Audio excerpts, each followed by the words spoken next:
ఓం నమ శివాయ. నమో నారాయణాయ. ఓం శ్రీ కర్మ నివారణ కాల భైరవాయ నమో నమః.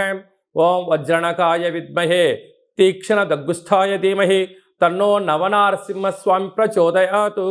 హరి ఓం.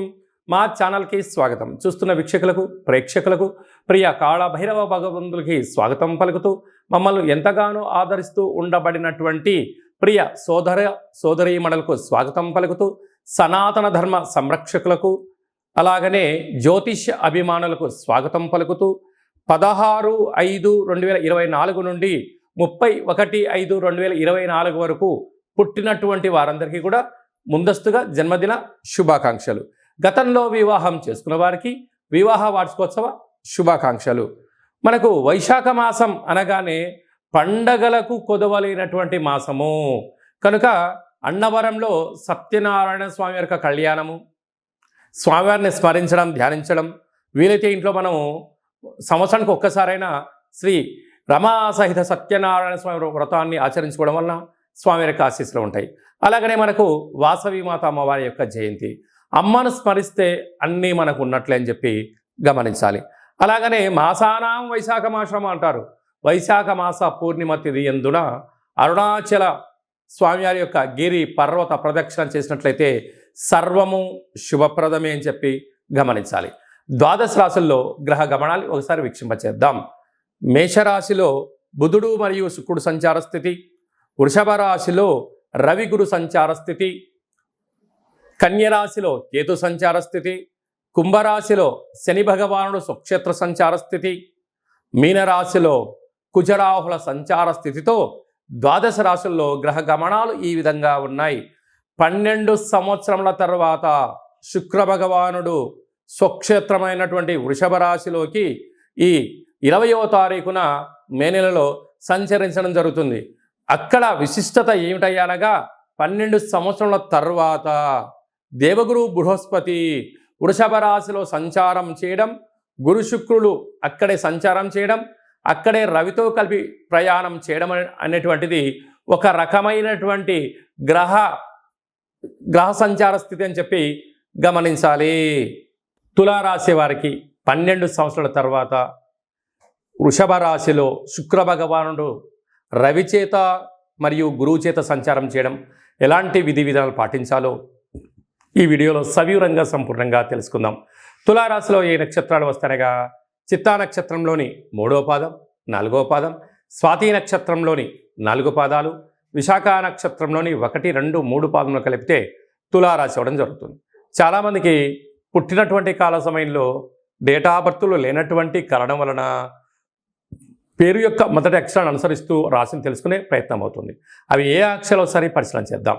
రా, రీ, శ్రీ, రు, రే, రో, తా, తి, తు, తే అక్షరాల వారితో తులారాశి జాతకులే. తులారాశి అధిపతి శుక్ర భగవానుడు. వీరికి విశేషంగా పంచమ స్థానంలో శని భగవానుడు స్వక్షేత్రకంగా సంచారం చేయడం వలన తల్లిదండ్రుల యొక్క ఆస్తిపాస్తులు, తరతరాల నుంచి వీళ్ళకి వచ్చేటువంటి జీతపత్యాలు కానీ, వారి యొక్క తండ్రి నుంచి సంక్రమించేటువంటి ఉద్యోగం కానీ, ధనం కానీ, స్థిరచరాస్తులు రావడానికి చాలా అవకాశంగా ఉన్నాయి. నూతనంగా వివాహమైన దంపతులకు పుత్రికా సంతాన యోగం.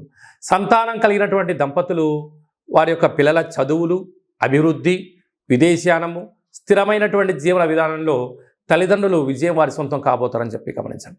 6వ స్థానంలో కుజరాహుల సంచార స్థితి ఉండడం వలన భూములు, రియల్ ఎస్టేట్ వ్యాపారాలు, గృహాలు, క్రయ విక్రయాలు యోగదాయకం.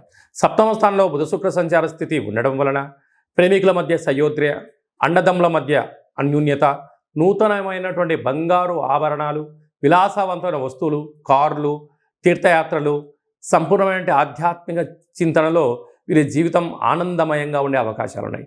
కాకపోతే ఈ 20వ తారీఖు నుండి శుక్ర భగవానుడు వృషభ రాశిలో స్వక్షేత్రకారకంగా సంచారం చేయడం, అక్కడే రవి, అక్కడే 12 సంవత్సరాల తర్వాత గురువు చేత శుక్రుడు సంచారం చేయడం వలన రవిచేత గురువు కలిసిన, రవిచేత శుక్రుడు కలిసిన మౌఢ్యమి అంటారు.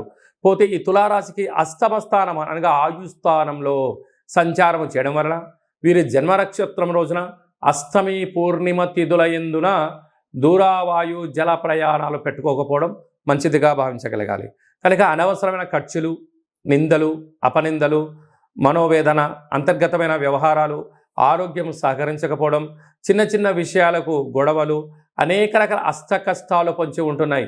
మీరు ఏదైనా మాట్లాడితే ఎదుటి వ్యక్తులకు అది వక్రీకరించి వినపడడం వల్ల రామ అన్న కూడా బూతులాగా వినపడే పరిస్థితి ఉంటుంది.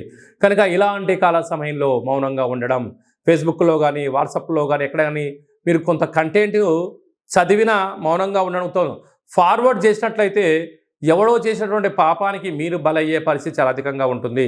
కనుక ఇలాంటి కాల సమయంలో ఎలాంటి విధి విధానాలు పాటించగలగాలి అన్నట్లయితే, మీరు ఎంత బరువు అయితే ఉంటారో అంత బరువు కలిగినటువంటి పాలను కానీ, నీటిని కానీ, విభూతిని కానీ, కుదరకపోతే గోధుమలు కానీ తులాభారంగా చేసి మహాదేవుడికి అభిషేకం చేసుకొని పశుపక్షాదులకు దానం చేసినట్లయితే, గోమాతకు పశుగ్రాసాన్ని మీరు ఎంత బరువు అయితే ఉంటారో అంత దానాన్ని నమస్కరించి చేసినట్లయితే అష్ట కష్టాలను గోమాత స్వీకరించి అష్ట ఐశ్వర్యాలకు స్వాగతం పలిగేటువంటి జ్ఞానాన్ని మీకు అందజేయడం జరుగుతుంటుంది. సాఫ్ట్వేర్ ఉద్యోగస్తులు, హార్డ్వేర్ ఉద్యోగస్తులు, సినిమాల్లో పనిచేసినటువంటి వారు, వ్యాపారవేత్తలు, హార్డ్వేర్ రంగంలో ఉండబడిన వారు, యూట్యూబ్, వాట్సాప్, ఫేస్బుక్ నడిపించేటువంటి క్రియేటివిటీ రంగాల్లో వారికి చాలా అవకాశాలు రాబోతున్నాయి. దాన్ని జాగ్రత్తగా భద్రపరచుకోండి, అంతా మంచే కలుగుతుంది.